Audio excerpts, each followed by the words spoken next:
ಮೀನ ರಾಶಿಯವರೇ, 3 ದೇವರ ಶಕ್ತಿಗಳ ರಕ್ಷಾ ಕವಚ ಜಾಗೃತವಾಗಿದೆ. ಈಗ ಕೊರತೆಯ ಹೆಸರೇ ಇಲ್ಲವಾಗುತ್ತದೆ.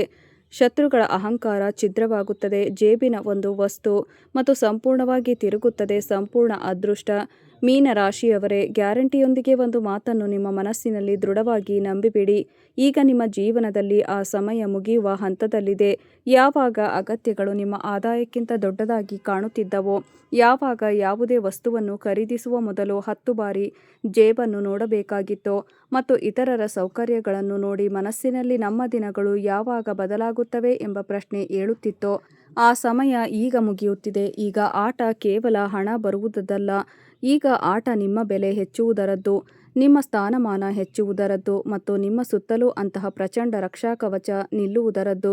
ಅದರ ನಂತರ ನಿಮ್ಮ ವಿರುದ್ಧ ಒಳಸಂಚು ಮಾಡುವವರು ತಮ್ಮದೇ ಜಾಲದಲ್ಲಿ ಸಿಕ್ಕಿಹಾಕಿಕೊಳ್ಳುತ್ತಾರೆ. ಅತ್ಯಂತ ಭಯಂಕರ ವಿಷಯವೇನೆಂದರೆ, ನಿಮ್ಮ ಅದೃಷ್ಟದ ಮೇಲೆ ಈ ಸಮಯದಲ್ಲಿ ಒಂದಲ್ಲ 3 ವಿಭಿನ್ನ ದೇವಶಕ್ತಿಗಳ ಪ್ರಭಾವ ಉಂಟಾಗಲಿದೆ. ಮೊದಲನೆಯ ಶಕ್ತಿ ನಿಮ್ಮ ಜೇಬು ಮತ್ತು ಮನೆಯ ಪರಿಸ್ಥಿತಿಯನ್ನು ಬದಲಾಯಿಸುತ್ತದೆ. ಎರಡನೆಯ ಶಕ್ತಿ ನಿಮ್ಮ ಜೀವನದಿಂದ ಅಂತಹ ಭಾರೀ ಹೊರೆಯನ್ನು ಕತ್ತರಿಸುತ್ತದೆ, ಅದು ನಿಮ್ಮ ಅರ್ಧ ಶಕ್ತಿಯನ್ನು ಹಿಡಿದಿಟ್ಟಿತ್ತು. ಮತ್ತು ಮೂರನೆಯ ಶಕ್ತಿ ನಿಮ್ಮ ತಾಳ್ಮೆಯನ್ನು ದೌರ್ಬಲ್ಯವೆಂದು ಭಾವಿಸಿ ನಿಮ್ಮನ್ನು ದಮನಿಸಲು ಪ್ರಯತ್ನಿಸಿದವರ ಸಂಪೂರ್ಣ ಲೆಕ್ಕ ತೆಗೆದುಕೊಳ್ಳುತ್ತದೆ. ಆದರೆ ಸದ್ಯಕ್ಕೆ ಈ 3 ಶಕ್ತಿಗಳ ಹೆಸರನ್ನು ಕೇಳಬೇಡಿ, ಏಕೆಂದರೆ ಅವುಗಳ ಹೆಸರಿಗಿಂತಲೂ ಭಯಂಕರವಾದದ್ದು ಆ ಪರಿವರ್ತನೆ. ಅದು ನಿಮ್ಮ ಜೀವನದಲ್ಲಿ ಸಂಭವಿಸಲಿದೆ.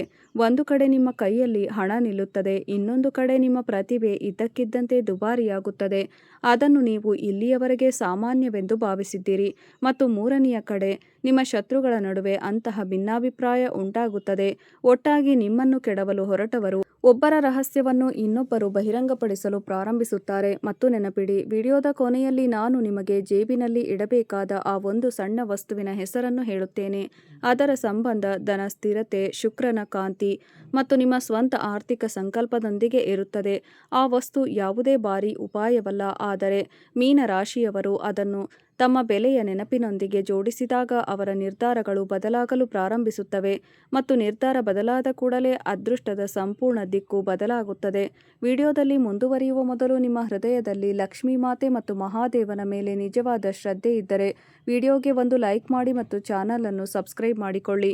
ಮತ್ತು ಕಮೆಂಟ್ನಲ್ಲಿ ಪೂರ್ಣ ಶ್ರದ್ಧೆಯಿಂದ ಓಂ ನಮಃ ಶಿವಾಯ ಎಂದು ಖಂಡಿತವಾಗಿ ಬರೆಯಿರಿ, ಏಕೆಂದರೆ ಮುಂದೆ ಧನ, ಸ್ಥಾನಮಾನ, ಶತ್ರು ಮತ್ತು 3 ದೇವಶಕ್ತಿಗಳ ರಹಸ್ಯ ತೆರೆದುಕೊಳ್ಳಲಿದೆ. ಅದು ಮೀನರಾಶಿಯವರ ಮುಂದಿನ ಸಮಯದ ಸಂಪೂರ್ಣ ಚಿತ್ರವನ್ನು ಬದಲಾಯಿಸುತ್ತದೆ. ಮೊದಲು ಹಣ ಇಲ್ಲಿಯವರೆಗೆ ನಿಮ್ಮ ಕೈಗೆ ಬರುತ್ತಿತ್ತು, ಆದರೆ ಅನೇಕ ಬಾರಿ ಹಾಗೆ ಅನಿಸುತ್ತಿತ್ತು, ಅದಕ್ಕೆ ಸ್ವಂತ ಮನೆಯೇ ಇಲ್ಲವೇನೋ ಎಂದು. ಒಂದು ಅಗತ್ಯ ಮುಗಿಯುವುದಲ್ಲ, ಇನ್ನೊಂದು ಎದುರು ನಿಲ್ಲುತ್ತಿತ್ತು. ಒಂದು ಖರ್ಚು ಸಂಭಾಳಿಸಿದರೆ ಇನ್ನೊಂದು ದಾಳಿ ಮಾಡುತ್ತಿತ್ತು. ಆದಾಯ ಕೆಟ್ಟದಾಗಿರಲಿಲ್ಲ, ಶ್ರಮವು ಕಡಿಮೆ ಇರಲಿಲ್ಲ, ಆದರೆ ಕೊನೆಯಲ್ಲಿ ಕೈ ನೋಡಿ ಅನಿಸುತ್ತಿತ್ತು, ಇಷ್ಟು ಸಂಪಾದಿಸಿದ್ದು ಎಲ್ಲಿ ಹೋಯಿತು. ಈಗ ಮಂಗಳನು ಇದೇ ಜಾಗದಲ್ಲಿ ತನ್ನ ಮೊದಲ ಪ್ರಚಂಡ ಪ್ರಹಾರ ಮಾಡುತ್ತಾನೆ. ನಿಮ್ಮ ಜೀವನದಲ್ಲಿ ಶ್ರೀಮಂತಿಕೆಯ ಮೊದಲ ಸಂಕೇತ ಲಕ್ಷಾಂತರ ರೂಪಾಯಿಗಳು ಇದ್ದಕ್ಕಿದ್ದಂತೆ ಬೀಳುವುದರಿಂದ ಬರುವುದಿಲ್ಲ. ಮೊದಲ ಸಂಕೇತ ಇದು ಹಣ ಮಾಯವಾಗುವುದು ನಿಲ್ಲುತ್ತದೆ. ಅದೇ ಆದಾಯ ಮೊದಲು ಕೆಲವೇ ದಿನಗಳಲ್ಲಿ ಹಗುರವಾಗಿ ಅನಿಸುತ್ತಿತ್ತು, ಈಗ ಹೆಚ್ಚು ಸಮಯ ನಿಮ್ಮ ಕೈಯಲ್ಲಿ ಉಳಿಯುತ್ತದೆ. ಅನಾವಶ್ಯಕ ಖರ್ಚುಗಳು ತಾವಾಗಿಯೇ ಕಡಿಮೆಯಾಗುತ್ತವೆ. ಯಾವುದರಿಂದ ಸುಖವೂ ಇಲ್ಲ, ಲಾಭವೂ ಇಲ್ಲವೋ ಅಂತಹ ವಸ್ತುಗಳ ಮೇಲೆ ಹಣ ಖರ್ಚಾಗುವುದು ನಿಲ್ಲುತ್ತದೆ. ಇದ್ದಕ್ಕಿದ್ದಂತೆ ನಿಮ್ಮಲ್ಲಿ ಲೆಕ್ಕ ಇಡುವ ಅಂತಹ ಶಕ್ತಿ ಬರುತ್ತದೆ.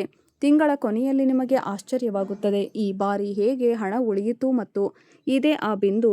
ಅಲ್ಲಿಂದ ಕೊರತೆಯ ಯುಗ ಮುಗಿಯುತ್ತದೆ ಗ್ಯಾರಂಟಿ. ಸ್ನೇಹಿತರೆ, ನಿಮ್ಮ ಜೀವನದಲ್ಲಿ ಎಂತಹದೇ ಸಮಸ್ಯೆಗಳಿದ್ದರೂ ಸ್ಕ್ರೀನ್ನ ಮೇಲೆ ಕಾಣುತ್ತಿರುವ ಗುರೂಜಿಯವರಿಗೆ ಕರೆ ಮಾಡಿ ನಿಮ್ಮ ಸಮಸ್ಯೆಗಳನ್ನು ಬಗೆಹರಿಸಿಕೊಳ್ಳಬಹುದು.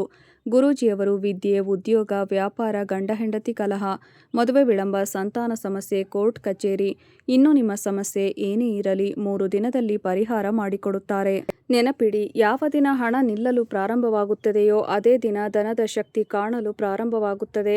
ಆದರೆ ಇದರ ನಂತರ ಏನಾಗುತ್ತದೆಯೋ ಅದು ಇನ್ನೂ ದೊಡ್ಡದು.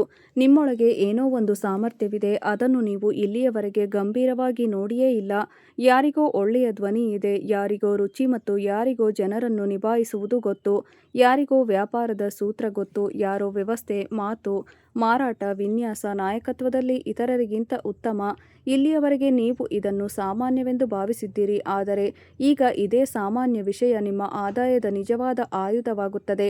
ಯಾರೋ ನಿಮ್ಮ ಆ ಕೆಲಸವನ್ನು ನೋಡಿ ಹೇಳುತ್ತಾರೆ, ಈ ಕೆಲಸ ನನಗೂ ಮಾಡಬಹುದಾ. ನೀವು ಸಾಮಾನ್ಯವೆಂದು ಭಾವಿಸಿ ಹೇಳುವ ಬೆಲೆಗಿಂತ ಹೆಚ್ಚು ನೀಡಲು ಎದುರಿಗಿನವರು ಸಿದ್ಧರಿರುತ್ತಾರೆ. ಅಲ್ಲೇ ನಿಮ್ಮ ಮನಸ್ಸಿನಲ್ಲಿ ಮೊದಲ ಬಾರಿಗೆ ಮಿಂಚು ಹೊಡೆಯುತ್ತದೆ. ನಾನು ಸಾಮಾನ್ಯವೆಂದು ಭಾವಿಸಿದ್ದ ಕೆಲಸದ ಬೆಲೆ ಇಷ್ಟು ದೊಡ್ಡದಾ? ಇದೇ ಮಂಗಳನ ಅತ್ಯಂತ ಪ್ರಬಲ ವರ. ನಿಮ್ಮ ಶ್ರಮ ಬದಲಾಗುವುದಿಲ್ಲ, ಅದರ ಬೆಲೆ ಬದಲಾಗುತ್ತದೆ.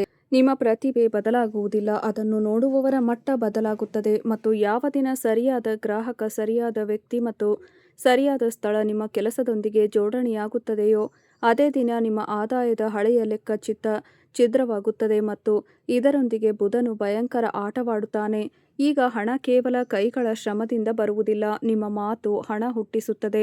ಮತ್ತು ನೀವು ಯಾರೊಂದಿಗೋ ಕೆಲವು ನಿಮಿಷ ಮಾತನಾಡುತ್ತೀರಿ, ಅದೇ ಮಾತು ಮುಂದೆ ಹೊಸ ಸಂಪರ್ಕವಾಗುತ್ತದೆ. ಯಾರ ಮುಂದೆ ನಿಮ್ಮ ಕೆಲಸದ ಬಗ್ಗೆ ಹೇಳುತ್ತೀರೋ ಅವರು ಇನ್ನೊಬ್ಬರಿಗೆ ನಿಮ್ಮ ಹೆಸರು ತಲುಪಿಸುತ್ತಾರೆ. ಯಾರೋ ಗ್ರಾಹಕ ನಿಮ್ಮ ಮಾತಿನಿಂದ ಪ್ರಭಾವಿತರಾಗಿ ತಾವೇ ಇತರರಿಗೆ ನಿಮ್ಮ ಬಗ್ಗೆ ಹೇಳುತ್ತಾರೆ. ಇತರರು 10 ಬಾರಿ ಹೇಳಿದರೂ ಒಪ್ಪಂದ ಮಾಡಲಾಗದ ಜಾಗದಲ್ಲಿ ನಿಮ್ಮ ಒಂದು ನೇರ ಮಾತು ಕೆಲಸ ಮಾಡುತ್ತದೆ. ಏಕೆಂದರೆ ಮೀನರಾಶಿಯವರೇ, ನಿಮ್ಮೊಳಗೆ ಆ ಆತ್ಮವಿಶ್ವಾಸ ಹುಟ್ಟಲಿದೆ. ಅದರಲ್ಲಿ ವ್ಯಕ್ತಿ ತನ್ನ ಕೆಲಸದ ಬೆಲೆ ಹೇಳುವಾಗ ನಾಚುವುದಿಲ್ಲ. ಮೊದಲು ನೀವು ಯೋಚಿಸುತ್ತಿದ್ದೀರಿ, ಇಷ್ಟು ಕೇಳಿದರೆ ಎದುರಿನವರು ಏನು ಯೋಚಿಸುತ್ತಾರೆ ಎಂದು. ಈಗ ನೀವು ಹೇಳುತ್ತೀರಿ, ನನ್ನ ಕೆಲಸದ ಬೆಲೆ ಇದೆ ಮತ್ತು ಇದೇ ಜಗತ್ತು ನಿಮ್ಮನ್ನು ಅಗ್ಗವಾಗಿ ಖರೀದಿಸುವುದನ್ನು ನಿಲ್ಲಿಸುತ್ತದೆ. ಆದರೆ ಹಣ ಹೆಚ್ಚುವ ಮೊದಲು ಜೀವನದಿಂದ ಒಂದು ಬಾರಿ ವಸ್ತು ಕತ್ತರಿಯಾಗುತ್ತದೆ. ಗಮನವಿಟ್ಟು ಕೇಳಿ, ಏಕೆಂದರೆ ಆದರೆ ಈ ಕತ್ತರಿಸುವಿಕೆ ಆರಂಭದಲ್ಲಿ ನಿಮಗೆ ಚೆನ್ನಾಗಿ ಅನಿಸುವುದಿಲ್ಲ.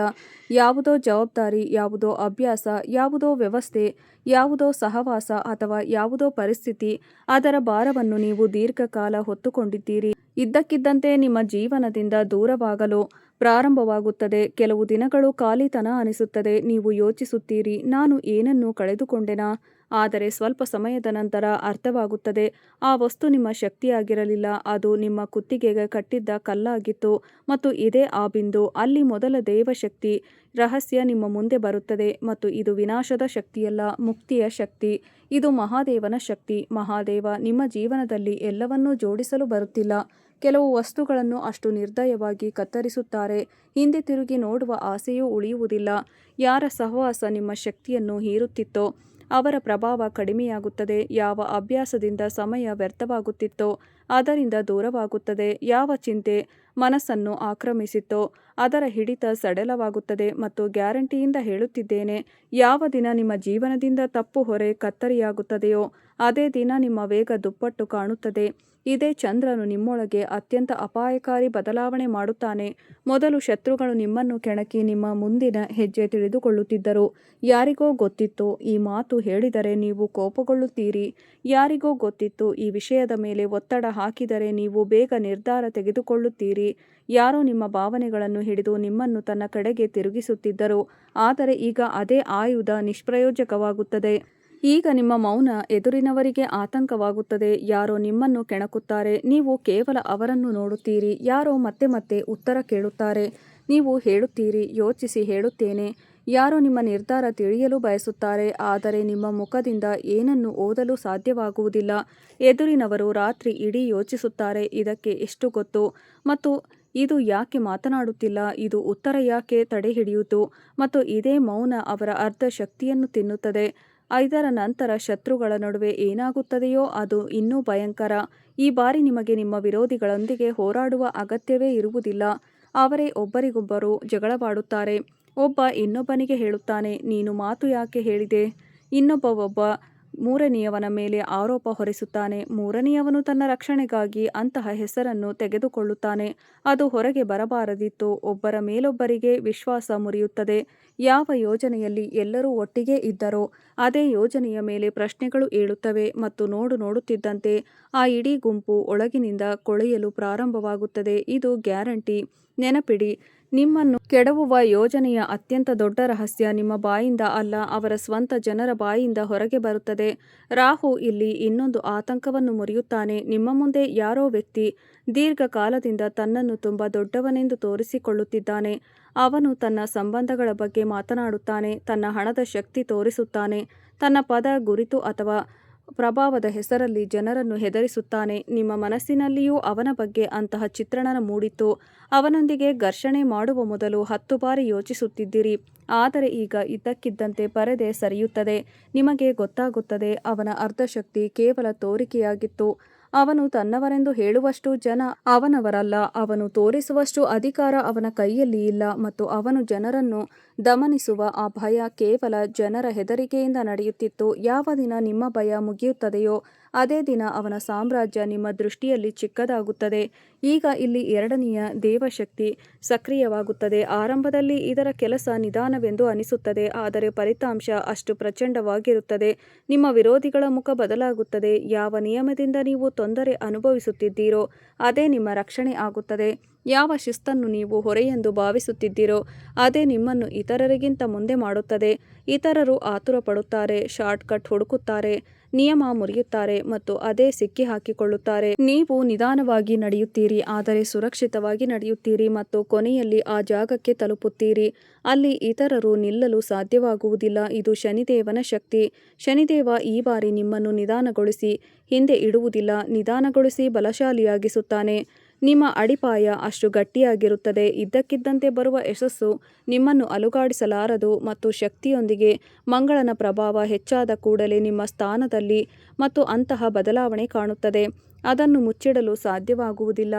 ಕೇವಲ ಬ್ಯಾಂಕ್ನಲ್ಲಿ ಹಣ ಹೆಚ್ಚುವುದು ಸ್ಥಾನಮಾನವಲ್ಲ, ಸ್ಥಾನಮಾನ ಬದಲಾಗುತ್ತದೆ. ಜನರ ವರ್ತನೆ ಬದಲಾದಾಗ ಮೊದಲು ನಿಮ್ಮನ್ನು ಕಾಯಿಸುತ್ತಿದ್ದ ಜಾಗದಲ್ಲಿ ಈಗ ಕೇಳುತ್ತಾರೆ, ನೀವು ಯಾವಾಗ ಬರುತ್ತೀರಿ? ಮೊದಲು ನಿಮ್ಮ ಮಾತನ್ನು ಮಧ್ಯದಲ್ಲಿ ಕತ್ತರಿಸುತ್ತಿದ್ದ ಜಾಗದಲ್ಲಿ ಜನರು ಪೂರ್ತಿ ಕೇಳುತ್ತಾರೆ. ಮೊದಲು ನಿಮ್ಮನ್ನು ಸಾಮಾನ್ಯರು ಎಂದು ಭಾವಿಸಿದ್ದ ಜಾಗದಲ್ಲಿ ಇದ್ದಕ್ಕಿದ್ದಂತೆ ನಿಮಗೆ ಕುಳಿತುಕೊಳ್ಳುವ ಸ್ಥಳ ಬದಲಾಗುತ್ತದೆ. ನಿಮ್ಮ ಉಡುಗೆ ಬದಲಾಗುತ್ತದೆ, ನಿಮ್ಮ ಸುತ್ತಲಿನ ಜನರ ಮಟ್ಟ ಬದಲಾಗುತ್ತದೆ, ನಿಮ್ಮ ಮಾತು ಬದಲಾಗುತ್ತದೆ. ಅತ್ಯಂತ ಮುಖ್ಯವಾಗಿ ನಿಮ್ಮ ನಿರ್ಧಾರ ತೆಗೆದುಕೊಳ್ಳುವ ರೀತಿ ಬದಲಾಗುತ್ತದೆ. ಮಂಗಳನು ನಿಮ್ಮೊಂದಿಗೆ ಅಂತಹ ಬೆಂಕಿ ಹುಟ್ಟಿಸುತ್ತಾನೆ. ಅನೇಕ ವರ್ಷಗಳಿಂದ ನಡೆದುಕೊಂಡು ಬಂದ ಬಿಡು ಎಂಬ ಸ್ವಭಾವ ಮುಗಿಯುತ್ತದೆ. ನೀವು ಒಂದು ಜಾಗದಲ್ಲಿ ಸ್ಪಷ್ಟವಾಗಿ ಮಾತನಾಡುತ್ತೀರಿ, ಒಂದು ವಿಷಯ ಸರಿಯಾಗಿ ನಡೆಯುತ್ತದೆ ಅಥವಾ ಇಲ್ಲವೇ ಇಲ್ಲ. ಎದುರಿಗಿನವರು ಯೋಚಿಸುತ್ತಾರೆ, ನೀವು ಯಾವಾಗಲೂ ಹಾಗೆ ಹಿಂದೆ ಸರಿಯುತ್ತೀರಿ, ಆದರೆ ಈ ಬಾರಿ ನೀವು ಹಿಂದೆ ಸರಿಯುವುದಿಲ್ಲ ಮತ್ತು ಅದರ ನಂತರ ಏನಾಗುತ್ತದೆಯೋ ಅದು ನಿಮಗೂ ಆಶ್ಚರ್ಯ ತರಿಸುತ್ತದೆ. ನಿಮ್ಮನ್ನು ಕಳೆದುಕೊಳ್ಳುವ ಭಯ ಎದುರಿನವರನ್ನು ನಿಮ್ಮ ಷರತ್ತು ಒಪ್ಪಿಕೊಳ್ಳುವಂತೆ ಮಾಡುತ್ತದೆ. ಇದೇ ಆ ಸಮಯ. ಯಾರೋ ಒಬ್ಬ ವ್ಯಕ್ತಿ, ಯಾರೋ ಒಮ್ಮೆ ನಿಮ್ಮ ಮುಂದೆ ಅಹಂಕಾರ ತೋರಿಸಿದ್ದನೋ, ಪರಿಸ್ಥಿತಿಗಳ ಒತ್ತಡದಿಂದ ನಿಮ್ಮ ಬಳಿ ಹಿಂದಿರುಗುತ್ತಾನೆ. ಬಹುಶಃ ಅವನು ನೇರವಾಗಿ ಹೇಳಲಾರನು ತಪ್ಪಾಯಿತು ಎಂದು, ಆದರೆ ಅವನ ಧ್ವನಿ ಹೇಳುತ್ತದೆ, ಅವನ ವರ್ತನೆ ಹೇಳುತ್ತದೆ, ಅವನು ನಿಮ್ಮ ಮುಂದೆ ಕುಳಿತುಕೊಳ್ಳುವ ರೀತಿ ಹೇಳುತ್ತದೆ. ನಿನ್ನೆಯವರೆಗೂ ನಿಮ್ಮನ್ನು ಅಗತ್ಯವುಳ್ಳವರೆಂದು ಭಾವಿಸಿದ್ದವನ ಅಗತ್ಯ ಇಂದು ನಿಮ್ಮ ಬಾಗಿಲ ಮುಂದೆ ನಿಲ್ಲುತ್ತದೆ. ಸಮಯ ಅವನ ಕುತ್ತಿಗೆ ಬಗ್ಗಿಸುತ್ತದೆ. ಈಗ ಮೂರನೆಯ ದೇವಶಕ್ತಿಯ ರಹಸ್ಯದ ಮೊದಲು ಸೂರ್ಯ ಮತ್ತು ಗುರುವಿನ ಮಹಾ ವಿಸ್ಫೋಟವನ್ನು ಕೇಳಿ. ಕುಟುಂಬವಿರಲಿ ಅಥವಾ ಕಾರ್ಯಕ್ಷೇತ್ರವಿರಲಿ, ನಿಮ್ಮ ಮಾತಿನ ತೂಕ ಹೆಚ್ಚುತ್ತದೆ.